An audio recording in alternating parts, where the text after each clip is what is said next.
Hi, this is Ken and Michelle Bass. And you're listening to the Resilient Parenting Podcast.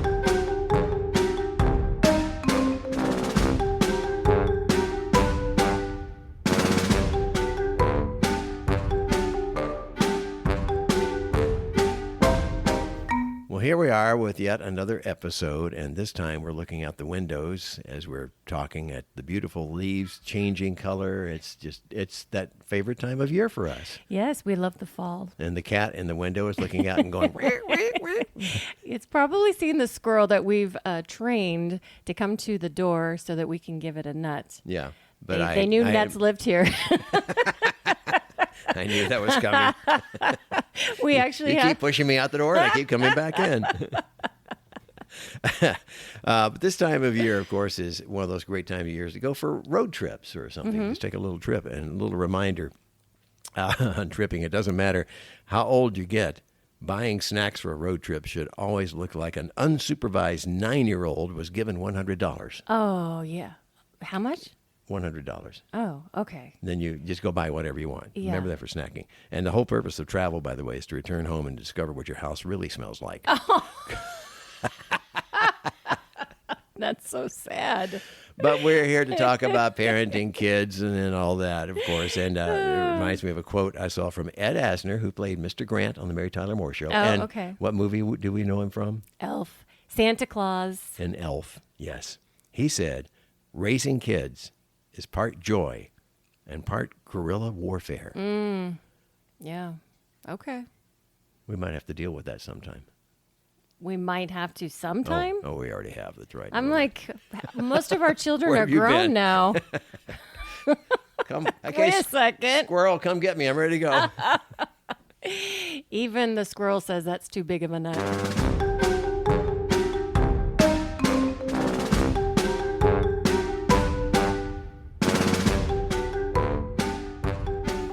I feel like we're always on borrowed time. And the reason why I say that is when we record at our house, that's when all the animals decide to wake up or say, what's mom and dad doing? So I just heard Sabrina shake. Yeah. So we'll see in a minute if she pitter patters. That's our 16-year-old dog. Mm-hmm. We love her, and we sometimes need to give her some extra help. Yeah. Speaking of extra help. Oh, yeah? Oh, what a segue. Okay, I'll give you that. I wasn't trying. It just comes naturally now. So we've talked a lot over the time that we've had this podcast on trust-based relational intervention, and also known as TBRI. I'm glad you spelled it out for me. Yeah. Well, you and anyone else who needs the It's only extra 4 help. letters and it won't work in Wordle. Don't even get me started on Wordle. Okay. You annoy me on Wordle. Yesterday you got it on 2. I don't even.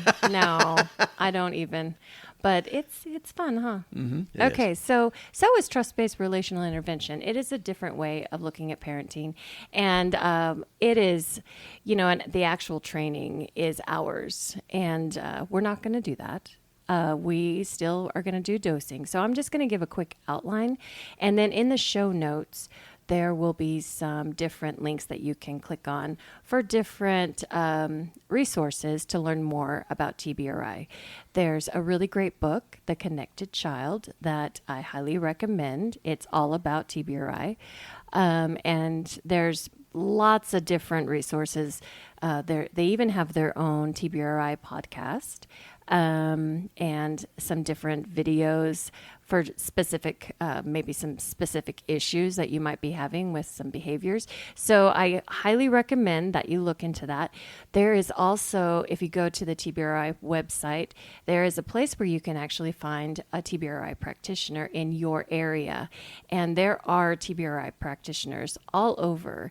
And specific to Idaho, we have a lot of TBRI practitioners throughout the state of Idaho. So I highly recommend that as well. So let's get into the principles of trust-based relational intervention. Okay. So we have empowering, connecting, and correcting. We have touched on these at different points in our with different episodes that we've had. So empowering is there's two strategies. There's ecological and then physiological.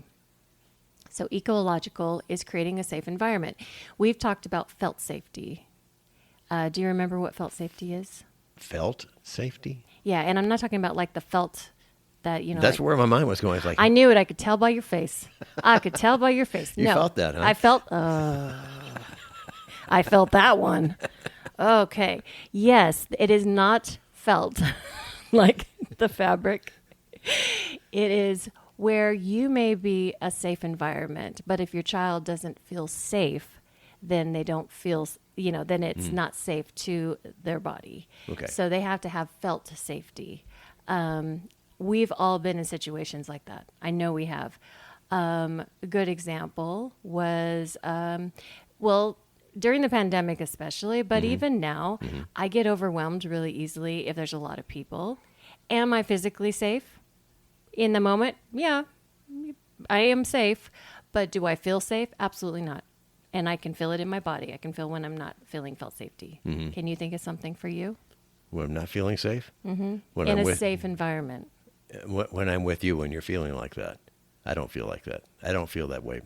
Wait a minute. I don't feel safe either if you're not feeling safe. Does that make sense? No. I don't feel safe right now. I'll just move over here. Why? No, I don't know. I have issues also with large crowds, and sometimes I don't feel safe, and I don't feel like in danger, but just Yeah, you're just ill off. at ease. Yeah. Is that a good word? So some of the ways that we can create a safe environment are having transitions, rituals, and having artifacts. So transitions, we know, even saying, hey, 5 minutes and then we're going to do blah, blah, blah, blah, or 5 minutes and you need to turn off your game. So try to find a spot that you can end on. Okay, 2-minute warning. 1 minute warning, those kinds of things. Transitions can also be like, before you leave for the day, maybe like a little saying that you say, then that could be a ritual. So it can combine the two. We would say, I love you more. I love you to infinity on and back again. Oh man, that was something that we would do as like a goodbye. And then, at night, transitions, rituals, things that the kids can depend on, reading a book maybe. You all have your own things that you probably do, sayings that you say that just are a way to create safety and also connect. And then when we're talking about physiological, we're talking about preparing the body. So hydration, healthy touch, blood sugar. So every 2 hours, a healthy snack, water. Think about physical activity if you've had too much or maybe you haven't had enough. I get that when I'm sitting for too long. I have to get up. I have to move around. Gotta get your steps in. That is absolutely. I'm obsessed with that. You are obsessed with your steps. But I have to keep moving. Yeah. And that's one of the things I thought of when I was going into retirement. So I can't just sit like a stump on a log. I got to get up and keep moving around. And I start obsessing or feeling unsafe within myself if I'm not moving more. I will say, though, that you can sometimes have the opposite where you've moved a lot and it almost is like you can't calm down enough to actually rest because we don't want to be moving constantly. So it's okay to rest. It's okay to take a moment to let your body be calm. Okay. So that's just something to think about. So maybe think, when was the last time I had something to drink? When was the last time I had a healthy snack? Also looking at rhythmic activities. So walking is rhythmic. Right, left. Listening to music is amazing. And you can tell like different music can bring up different emotions and different energy in your body. So be aware of that. If you're feeling like a little high strung, like your energy is a little high, try bringing it down, like changing the music, try some deep breathing, some things that can calm your nervous system. And then also sensory, certain sensory, we're seekers and avoiders of different things. So like, if it's too noisy, I get overstimulated. So like when we're in crowds, there's a lot of energy, there's a lot of movement and all that. That is a sensory thing that is overwhelming. Where for someone else, it might be like, ooh, this is exactly where I need to be because this is what I like. So just being aware of that. So that's empowering. We're trying to help our children be able to have as much of a chance of having their body be in a regulated state. Let me interject something here, 'cause what you were just pointing out I think is an important point when you're talking about, what may happen to you in a crowd with the noise has the opposite effect on somebody else. Absolutely. So that's what you need to find with your child, what actually does work for them in that case. Well, and it's interesting because sometimes you'll be the opposite. So I worked with a family where the child was seeking touch, needed to be touched. There wasn't enough healthy touch in the world. This kid was just like hands-on, right? And the caregiver was an avoider of touch. So then what do you do? Yeah. So there's different things that you can do. And, like some of the suggestions were, give some of the touch and calm yourself through it. Use a pillow and give them, make it fun and make it into like a little kid sandwich, where you're giving gentle pressure where they're getting some of that input, but you're also having a little bit of a space. Yeah, exactly. Okay. But these are things you can look up too.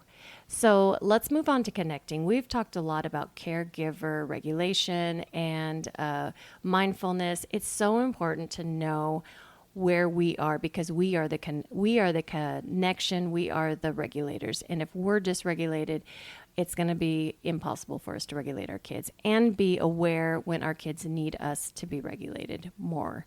So, a calm presence, attunement, awareness of what's going on. So awareness of ourselves, our own energy, and then noticing when our child's energy is different.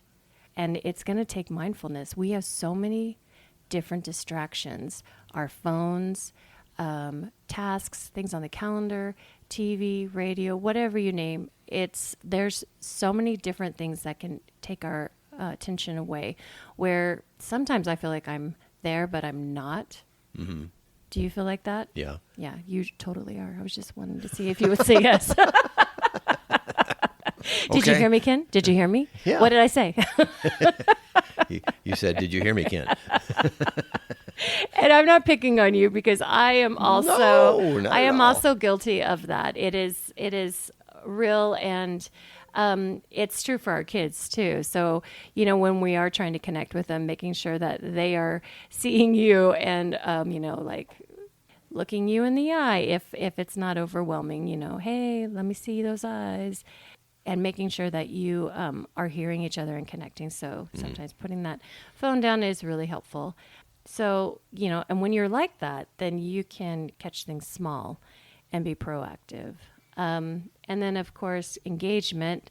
We talked about the eye contact, authoritative voice, behavioral matching. So, if I have a kid, let's say that I'm working with, and they're on the ground sitting next to the wall, I'm not going to stand over them. I'm going to sit next to them in a non-threatening way where I'm matching what they're how they're getting sitting. on their level. Getting on their level, and then just kind of like reading the room, being very mindful of like what are they with their nonverbal telling me, or maybe they're verbal. Like if they're like, I just want to be alone. Okay, well you do what you need to do. I'm going to be right here if you need me, and then not pestering them. Just it's okay to not say anything. Yeah, just be there. And then, of course, playful interaction. Playful. You will hear that a lot. The more that you can be playful, the better, because play is the opposite of fear. It is, in fact, play disarms fear. Mm-hmm. So, and it's funny because I said that once and someone was like, well, have you ever gone skydiving? And I'm like, no. That doesn't sound like fun at all to me. But for someone else, they may be feeling a little fear, but I think it's a little different. Again, we're trying to create that felt safety. So, being able to a lot of times my voice will be a little bit more calm, but I also watch my facial expressions, because it's really easy to misinterpret facial expressions. So I try to keep it as warm and neutral as I can. And then, of course, healthy touch, if the child is open to that, is also a way to connect. So asking, would you like a hug? And being able to offer that. Anything about connecting that rings a bell to you?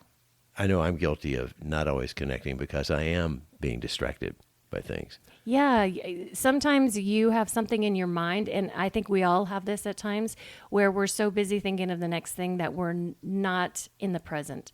So we're thinking about something next that needs to be done, or maybe something that we didn't get to, and we're thinking about that. So if you are in the future or in the past, that is where anxiety lives. If you can just pause,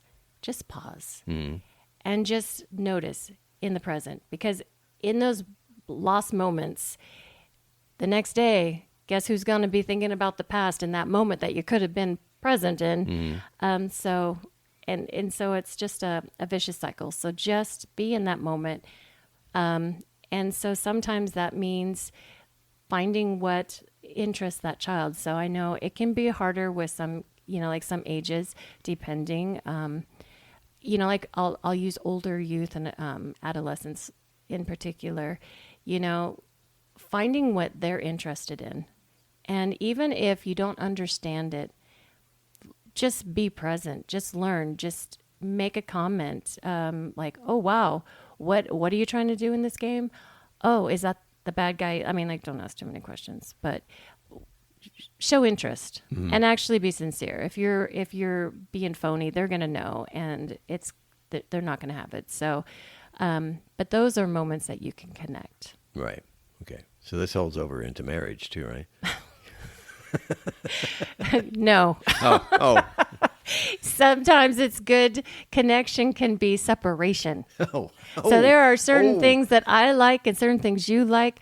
I don't feel like I need to go pretend that I like to go to comic book stores anymore. You go, you have fun, and I will go to Michael's and look at craft things. Or would you like to pretend that you like to go craft shopping? Only if I could get something to make a comic book rack from. Oh, brother. But yeah, my point is we all do compromises and looking at how we can connect, and it starts with our own regulation and mindfulness, and and being aware of the energy that we bring into every encounter. And then it doesn't say this, but also I would say repair, because we are going to definitely say something or do something to maybe not have such a great interaction. And it's really important to come back and own it and let them know how important they are to you, and figure out how to repair that. That goes over into marriage too. Absolutely. I promise this is a parenting podcast. Ken keeps bringing it into marriage. I'm just starting to wonder if he's trying to hint something to me here. No. Okay.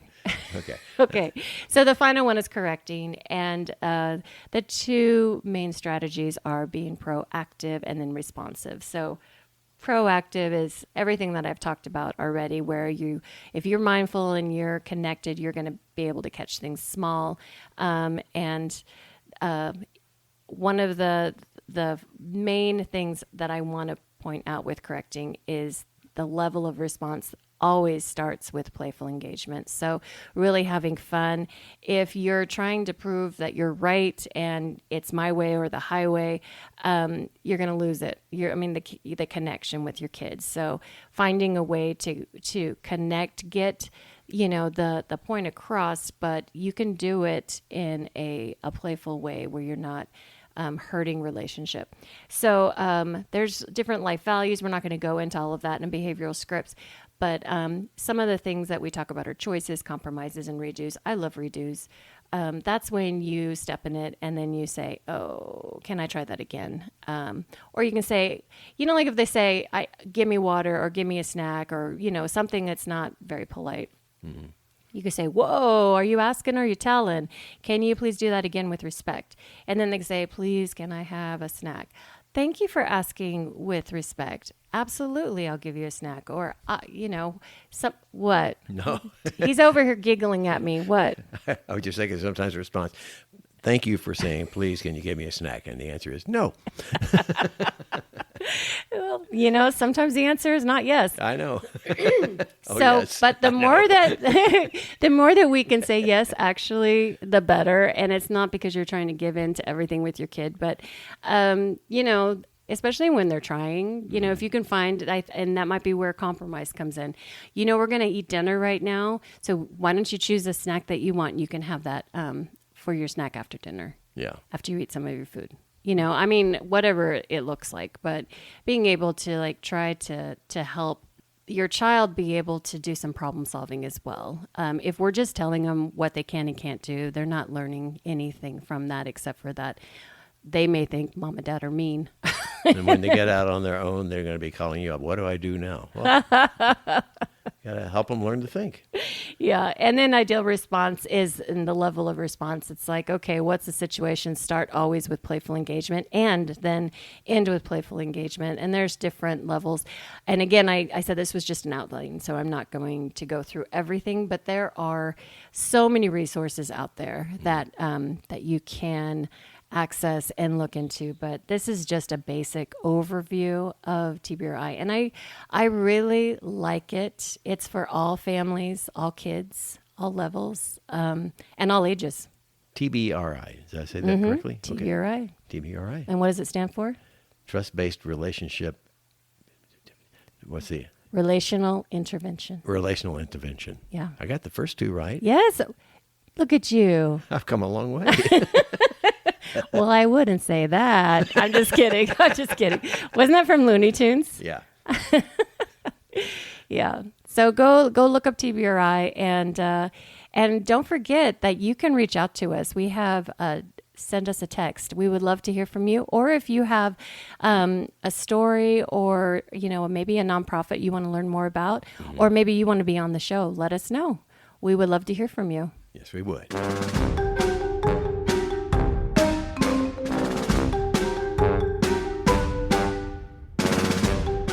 This podcast is brought to you by the Idaho Children's Trust Fund.